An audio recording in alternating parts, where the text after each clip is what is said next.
My brothers and sisters, today's parable is a very challenging one, and it reminds us of all kinds of challenging facts. The first fact I would say is that it is possible to reject God. It is possible to say no to God and to say no to His holy will. These tenants say no to the Lord, the landowner. And so too in our own lives, it is possible to say no to God. Unfortunately, we don't, I think, reflect upon this enough these days. We forget that judgment and hell, these are real things found in the gospel themselves. And we do not preach the fullness of the faith if we omit these facts. That human freedom is a profound, awesome gift that has as one of the options a fundamental no to God, which results in eternal separation from Him.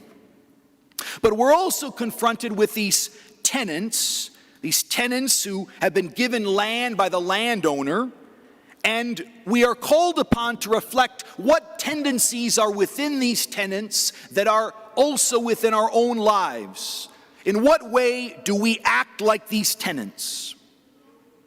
The tenants, I think, fundamental flaw and error is greed. They forget that what they are tending, the land that they are tending, is not their own. It's been given to them as a gift to take care of. And one day the landowner will come back and will ask the tenants to give an account. But they either willfully or through selfishness and sinfulness have forgotten this fact, that they are mere tenants. They are responsible and in charge of something which is not their own. They're greedy. They want to hold on to that which fundamentally is not their own. Brothers and sisters, our lives are like that land given to those tenants in generosity and in love by the Father. Our lives, all of our gifts and our talents, our successes, our wisdom, our knowledge, given to us by God as gifts, given to us so that we might use them and manage them well for the glory of God and the salvation of souls. But one day the Father will come and He will ask us to give an account of our life. Woe unto us if our attitude in our life has been like the tenants. No, this is mine. I will do with it what I want to do with it. Who are you to tell me what to do with my life? Our lives are gifts given to us by the Father of all. But because of willfulness, because of laziness, and oftentimes I think because of fear, we do not spend ourselves as we are called to.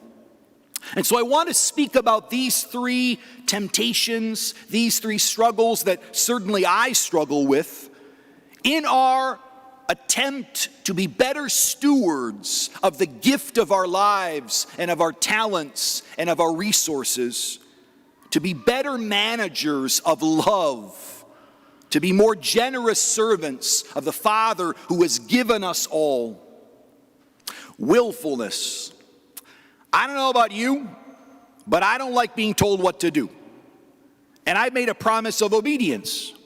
There's something about an order that just kind of rubs us wrong. At least it does to me. Even if I know that it's the right thing to do. Because someone in authority has asked me to do it, it can be, not always, it can be a challenge. Because we are sons and daughters of Adam, all of us. And all of us have within us that trauma of original sin, which makes it difficult to say yes to even legitimate authority. It makes it a challenge to say yes to the one who has been placed over us. Whether we are an employee, whether we are a child, whether we are an adult living in the world with political and with ecclesial leaders, church leaders and civil leaders. It can be hard to do what we are told to do because we are willful. Now, I am not here critiquing legitimate complaints against unreasonable laws. I am not. But what I am saying is that all of us can be a lot like those little children who just don't like to do what they're told to do, okay? All of us. And because we have this willfulness within ourselves, we must continue to strive and to struggle against that part of us that says no to God when He says, I want this from you, I want that from you, I want you to give more. How do we do this? Well, one tactic that I would like to offer as we strive to be better managers of the gift of our life is penance. Small penances embraced deliberately and intentionally. We've spoken about this many times before. The ascetic way of life, that is the way of life that involves sacrifice and deliberate no to self, must be part of the Christian way of life. Must be. Unfortunately, we oftentimes forget this. Again, I know that I do. We forget the fundamental role of fasting and of penances that have been with the church from the very beginning of her life, from the very words of the Messiah. We can become very, very comfortable in our own homes, but also very comfortable with our own routines.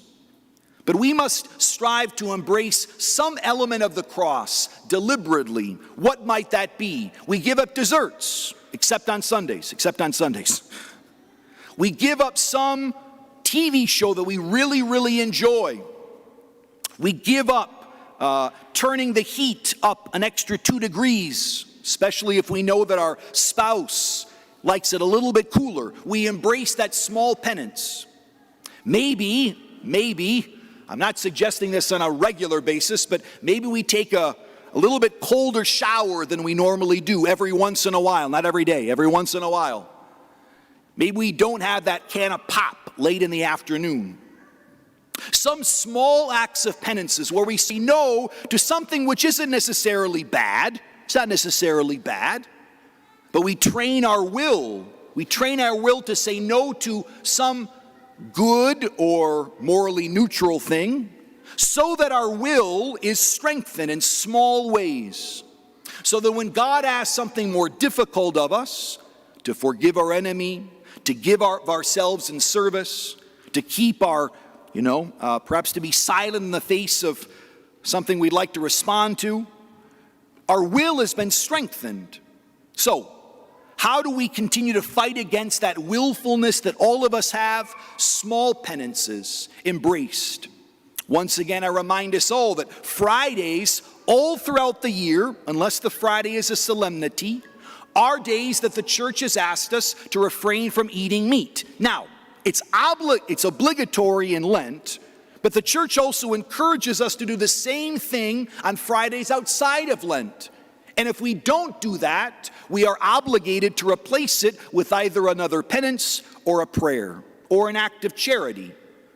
How often we forget that, including the reverend clergy.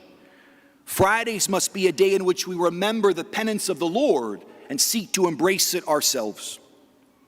We can also be lazy. This is also another reason why we are not always good managers of our life, not good managers of love, of the one life that has been given to us by a Father who will ask us to give an account of it. We can be lazy. Now, my brothers and sisters, this laziness is exacerbated by not leisuring well, by not partying well.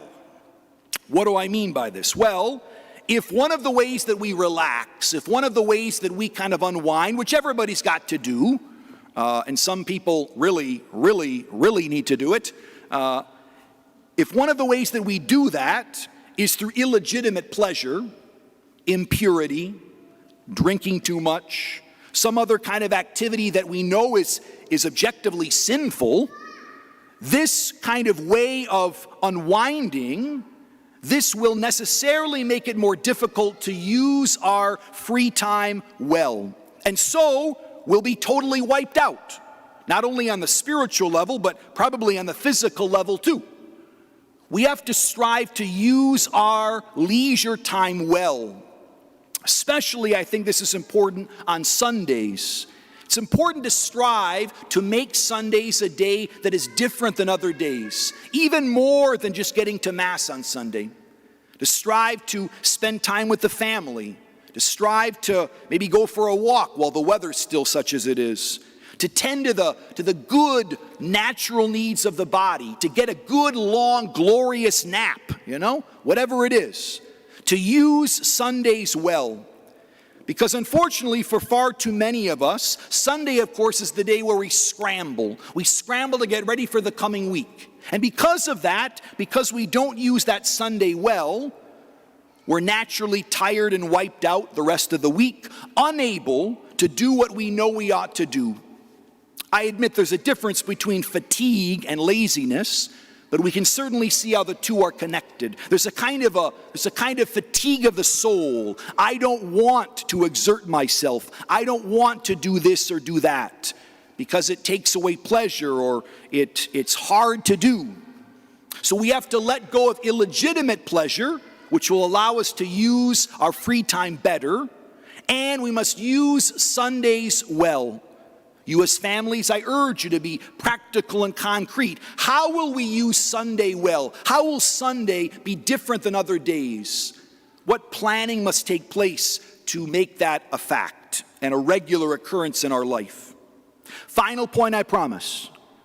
We also can be poor managers of the property of our lives, property which belongs to God, because of fear, because we are afraid that we will give too much and nothing will be left for ourselves. We're afraid that we will be hurt. We're afraid that other people might not understand if we put ourselves out in service of the truth, in service of God, in service of neighbor. And here I would encourage us all to root our life deeply and devoutly in the sacraments of the church. Regular confession. Certainly attendance at Holy Mass, either in the flesh or for those who may not feel comfortable, virtually. And doing it with discipline and with integrity, striving at home to have the same gestures as we would it in person. To root our life in the sacraments of the church, which are proclamations of God's love and mercy and presence in our lives. And antidotes to that fear that all of us, well, most of us, wrestle with. We can be afraid. Jesus says over and over again in the Gospels, be not afraid, because it can be so easy as we hear the voice of the Lord, give more, give more. What if not enough is left for myself? The Lord tells us to get out of the boat and to walk to Him, to be not afraid. And we hear this in the sacraments, regular confession, regular attendance at Holy Mass. My dear brothers and sisters, your life, your gifts, your resources are gifts given by God. And one day, we do not know when, He will ask that you give an account of those gifts. Woe unto us if because of willfulness and laziness and fear, we have not done enough for the glory of God and the salvation of souls. Woe unto us if we have turned away the voice of the Lord. But if we have attempted, weak as we are, to do what we can with the time that we have, with the life that we have, then we will be received with open arms by a loving Father who has given us everything we need for the salvation of our souls and the salvation of the world.